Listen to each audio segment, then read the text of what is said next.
Iran के supreme leader ayatollah खामनाई शहीद हो गए हैं। मेरा यहाँ पर एक बड़ा सख्त सवाल है। ईरान की फ़ौज से सवाल है। कुछ मसला तो ज़रूर है।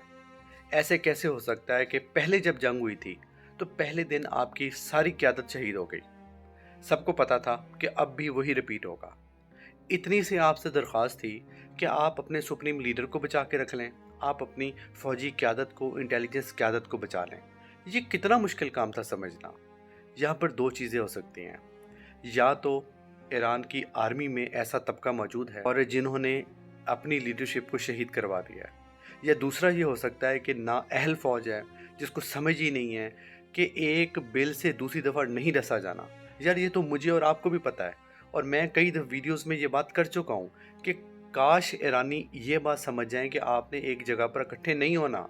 आपने अपनी आला क़यादत को बंकर्स के अंदर छुपा देना। यार सुरंगों में छुपा दो उनको, 1 महीना उनको छुपा के रखो। मैं ये समझने से कासर हूँ कि आपकी सारी क़यादत, आपका इंटेलिजेंस का चीफ़, आपका आईआरसीजी का चीफ़, आपका न्यूक्लियर का चीफ़, आपका मेन सुप्रीम लीडर, ये एक तेहरान के अंदर नोन जगह पर क्या कर रहे हैं?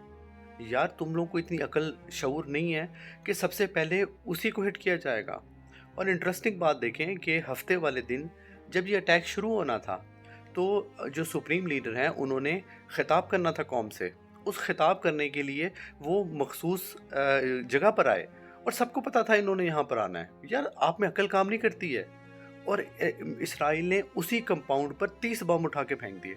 यार ये कोई इतनी मुश्किल बात समझने वाली तो नहीं थी।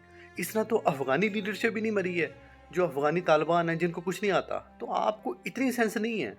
मुझे अफ़सोस इस चीज़ का है कि वो जंग जो आपको अपनी लीडरशिप को बचाकर जीतनी है, आप नॉनसेंस की तरह आपने अपनी लीडरशिप शहीद करवा दी। फ़ौज जो अपने आप को एक बड़ी सिविलाइज्ड फ़ौज कहती है, वो इतनी सेंस नहीं रखती कि आपने अपनी लीडरशिप को छुपाना है। यार इतना बड़ा ईरान है, पाकिस्तान से 2 गुना बड़ा ईरान है, बड़े-बड़े पहाड़ हैं। यार आप कहीं छुपा दो। आप सद्दाम हुसैन का देख लो। सद्दाम हुसैन 2-3 साल के बाद पकड़ा गया था। टिकरीट के अंदर एक गार के अंदर बैठा हुआ था। यार आप अपनी लीडरशिप को नहीं बचा सकते। आपके सारे फिर शहीद हो गए। इसमें कसूर किसका है? ये चीज़ अनआंसर्ड नहीं जानी चाहिए। आपने अपने लीडर को एक नोन जगह पर बिठा दिया और उसको एक्सपोज़ कर दिया और उधर ही बम पड़ गया और वो शहीद हो गए। अब ईरान की फ़ौज की तरफ से आ रहा है कि जी हम उनके खून का बदला लेंगे। या तुमने बदला नहीं लेना था, तुम्हारा सिर्फ एक छोटा-सा काम था कि तुमने उनको बचा के रखना था। तुम्हें अब बदला लेने की ज़रूरत नहीं है। जो तुम्हारा उस वक़्त काम था ना, वो तुम्हें करना चाहिए था। वो तुमने किया नहीं। अब तुम कह रहे हो हम बदला लेंगे, अब क्या फ़ायदा? अब ईरानी कौम के लिए एक आखिरी यही पैगाम है कि अब आप अपने लीडर का ना, अपने सुप्रीम लीडर के खून का बदला रेजिस्टेंस करके लें। अब आपने हथियार नहीं डालने, अब आपने लड़ना है।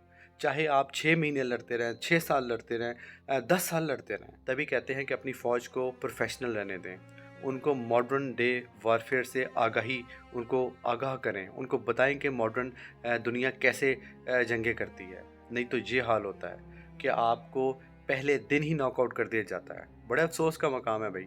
अफ़सोस है शदीद, लेकिन अफ़सोस के अलावा हो भी क्या सकता है। बस इतना सा है कि अब आप जंग को जारी रखें और हथियार न डालें, और इस तरह खुदारा मज़ीद लोग ना मरें।